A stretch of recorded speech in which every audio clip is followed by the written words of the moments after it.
And it's your girl TC. Today I'm here to introduce to you my very first guest here with me, Mr. Underground. Do you mind introducing yourself to everybody? Yes, man. What's up, y'all? I'm Underground, aka Mr. Did I mention that? My first time on a podcast being interviewed.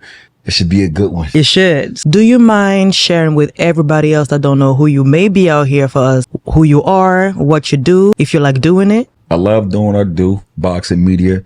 I do a lot of press. Philadelphia, DC, Maryland. I do a lot of press for these guys. I go to a lot of fights outside of boxing, lower real estate, but my passion is boxing. Do you personally have history with boxing?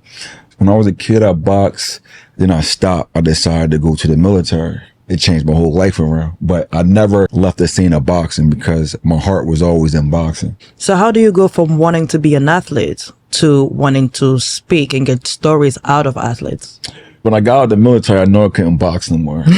I knew I couldn't box, but I love the sport so much. I just wanted to be around the sport. I wanted to be in the sport as close as I can be, but not being an athlete. Okay. So the media got me places where I thought I'd never be. I'm gonna keep it real. I was almost ready to stop.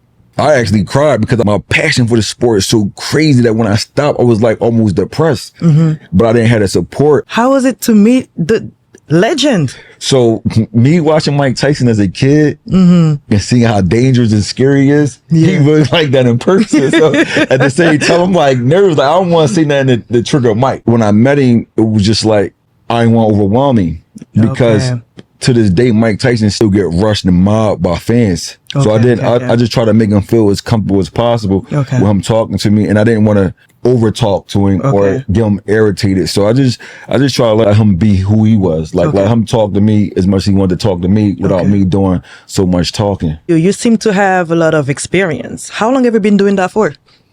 On my own, I want to say I've been doing it for a little over a year on my own. Did you look at somebody as inspiration in reporting? Larry Merchant and Emmanuel Stewart. Personally, I am into mental health. I like to know how people cope. I like to find coping mechanism, and I like people to be inspired. As you stand today and you look back at your life personally and professionally, your transition from being an athlete to the military to now as being a reporter, what is something that you would like the public to know? I'm from West Philadelphia. I've been through a lot.